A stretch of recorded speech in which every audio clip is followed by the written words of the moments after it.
Adam Trigger here from wagertalk.com. It's week 5 in college football. But first, before I get into Clemson Syracuse, please like, please subscribe. And if you like the content, head on over to my page at Wager Talk. Use promo code TRIG100 for $100 off any season pass.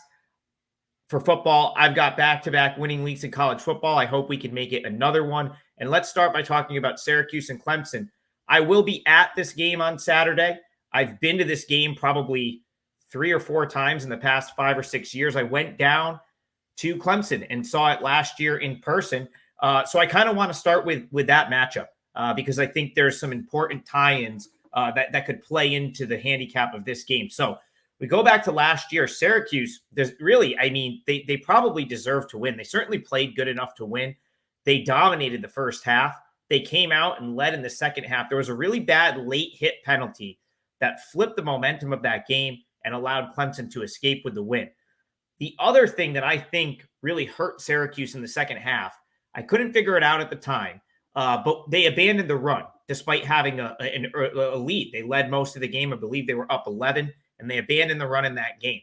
Now, Sean Tucker, who's currently in the NFL, was banged up, and then we found out the following week that Garrett Shrader was hurt. I wonder if he got hurt in that game, which makes sense as to why they wouldn't have him run the ball as much. The reason I bring that up is I think Garrett Shrader's ability to run the ball is going to be Syracuse's path to covering this number and potentially, winning this game. Last week, I played Army plus the points. I ended up getting the money at plus 13.5. Syracuse was the far better team in that game. I'll be the first to admit I got a little bit lucky to be on the right side of the number there because Syracuse was the better team, in my opinion.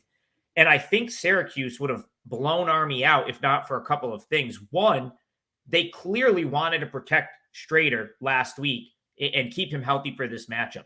If you go back to the Purdue game, which Syracuse won, and they kind of dominate, well, they won relatively easily. Garrett Shrader ran the ball 25 times for 195 yards. It almost seems as if Syracuse, their counter to like replacing Tucker, who's now in the NFL with the Bucks, has been to have Garrett Shrader carry the ball.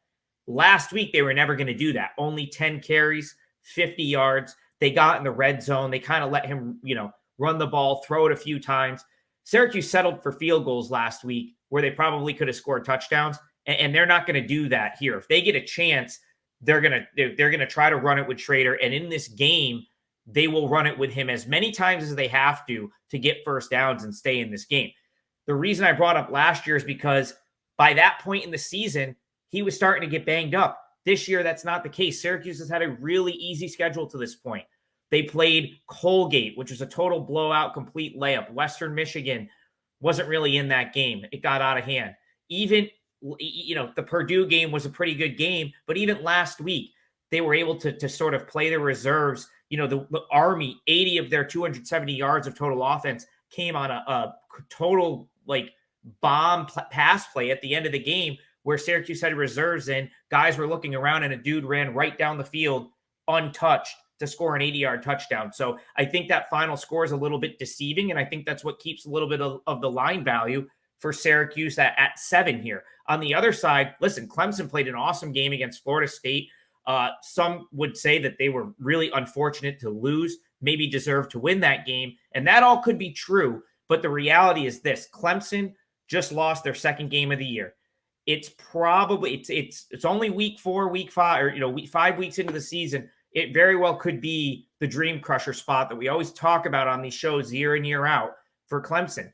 Because even though they're definitely still in the mix to win the ACC, especially under the new format, losing to Florida State and already having a loss to Duke is going to make it really difficult for them to get in a college football playoff. And that's Clemson's goal.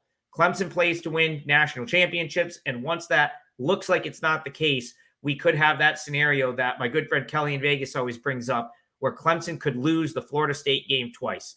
And that's kind of how I see this spot playing out here. They have to come up to Syracuse, New York. If you go back in the history of this matchup, there's 2 games at the Dome that Syracuse either won as a huge underdog or nearly won. 2 years ago, it was a 17-14 final. And if you go back to 2017, that was one of those really good Clemson teams They came up to Syracuse and they lost as a 24-point favorite. This has never been an easy trip for Clemson. This spot doesn't set up nicely for this Clemson team.